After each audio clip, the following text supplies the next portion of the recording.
Brought to you by TechnoSpark 20 series smartphones.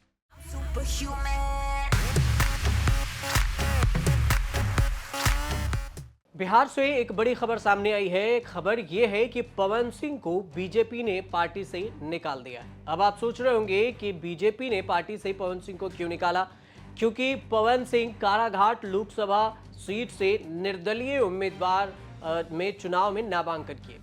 यहां पर लोकसभा के चुनाव, आप समझिए कि बिहार की 40 लोकसभा सीटों पर मतदान हो रहा है, लोकसभा के चुनाव हो रहा है। यहां पर सब तो हमको तो जो लग रहा है कि भाई कहीं ना कहीं से भाजपा की साजिश है कुशवाहा जी को हराने की।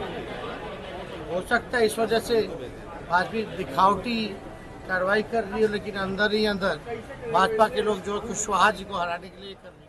स्वाभाविक तौर पर पार्टी के खिलाफ कोई चुनाव लड़ता है तो पार्टी के स्तर पर ऐसी कार्रवाई होती है। एनडीए में जो गठबंधन है वो एक तरह देखिए उपेंद्र कुशवाहा की पार्टी है, उसके बाद नीतीश कुमार की जेडीयू पार्टी है और बीजेपी है, इसके अलावा हम पार्टी है। ये सभी पार्टियों को मिलाकर वहां पर गठबंधन किया गया है एनडीए की।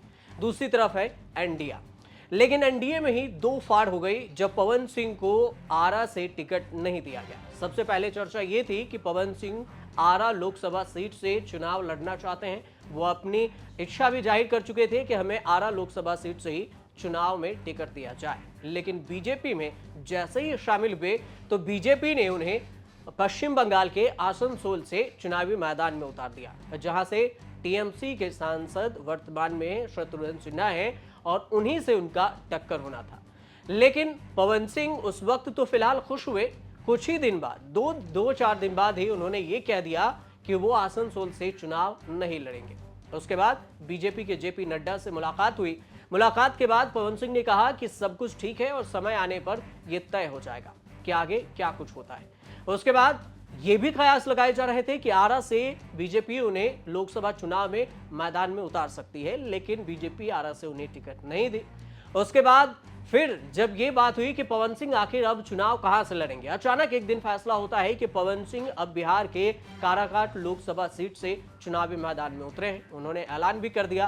काराघाट से जब लोकसभा के चुनावी मैदान में उतरे तो उनके साथ उनकी मां भी थी। चुनाव प्रचार के लिए भोजपुरी के तमाम एक्टर भी नजर आए जो उनके साथ चुनाव प्रचार में काराघाट लोकसभा सीट पर गए। लेकिन काराघाट पे अब ये समझिए कि पेच कहां फंसा। काराघाट से एनडीए के उम्मीदवार हैं उपेंद्र कुशवाहा। काराघाट लोकसभा सीट पर कुशवाहा राजपूत की जो बहुसंख्यक आबादी है वो दोनों आबादी तय करती है कि आखिर किसी भी सांसद को संसद तक कैसे पहुंचाया जाए। कुशवाहा से आते हैं उपेंद्र कुशवाहा और कुशवाहा समुदाय से, और दूसरी तरफ देखें तो राजपूत से पवन सिंह। पवन सिंह के साथ दो फैक्टर काम ये कर रहा है कि पवन सिंह एक तो स्टार प्रचारक है, स्टार भी हैं, और स्टार के बदौलत उनके रैली में काफी भीड़ भी नजर आ रही है। दूसरी बात ये कि एक अगर जातीय समीकरण को देखा जाए तो राजपूत भी हैं, जाति फैक्टर भी काम करता है। लेकिन वहीं पर देखा जाए तो उपेंद्र कुशवाहा समाज के लिए सबसे बड़े चेहरे हैं और बीजेपी ने वहां एनडीए जो गठबंधन में सीट शेयरिंग की बात हुई थी वहां से उन्होंने मैदान में उतारा। अब मामला ये फंसा कि आखिर दोनों में से कौन वहां से हटेगा। लेकिन पवन सिंह एन मौके तक अपनी मां को भी नामांकन वहां से करवा दिए सेफ साइड के लिए, ताकि हो सके कि आगे खुदा न खास्ते उनके नामांकन रद्द हो जाए तो मां भी चुनाव लड़े। और यही हुआ कि वहां पर उनकी मां चुनावी प्रचार में नामांकन भी भरी और उसके बाद अब पवन सिंह भी वहां से चुनावी मैदान में है सेफ साइड के लिए। लेकिन दूसरी तरफ उपेंद्र कुशवाहा है। उपेंद्र कुशवाहा जैसे ही हैं तो उन्होंने बीजेपी पार्टी से बातचीत हुई कि आखिर यहां पर क्या कुछ होगा जब पवन सिंह उनके खिलाफ में बीजेपी में रहते हुए। सवाल ये भी उठ रहा था कि बीजेपी में अगर पवन सिंह है तो फिर बीजेपी पार्टी एक्शन क्या लेती है, और अब एक्शन के रूप में यह हुआ कि उन्हें पार्टी से निकाल दिया गया है पवन सिंह को। पवन सिंह निर्दलीय चुनाव काराघाट लोकसभा सीट से लड़ रहे हैं। देखना दिलचस्प ये होगा कि काराघाट लोकसभा सीट में उपेंद्र कुशवाहा वर्सेस पवन सिंह की लड़ाई में कौन लोकसभा की चुनाव जीतता है। यहाँ पर ये तो एनडीए की तरफ से उम्मीदवार हैं, दूसरी तरफ इंडिया के भी उम्मीदवार हैं। त्रिकोणीय मुकाबला यहाँ पर देखने को मिलेगा।